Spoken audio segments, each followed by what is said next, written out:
Welcome to our guide on how to access and view the hospitality, non-operating income and expenses report, Schedule 11 in Docket. Let's begin. Start by logging into your Docket account. From the top navigation menu, select Business Reports from the drop-down menu. In the subsequent menu, choose Departmental Reports.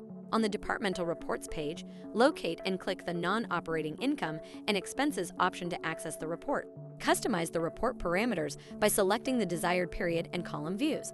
Click Customize to add new columns to the report, namely percentage column, last year, per available room, per occupied room, and budgets comparison.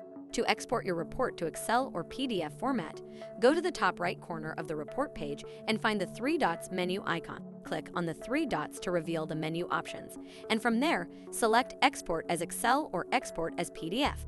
A notification will appear, indicating that the report can be downloaded from the Data Export section of Docket. To download the report, navigate to the Data Export section by clicking the Data Export link in the notification. Click the ellipsis menu on the Data Export page and select the Download option. And there you have it. You have now learned how to access and view the hospitality, non-operating income and expenses report, Schedule 11, in Docket.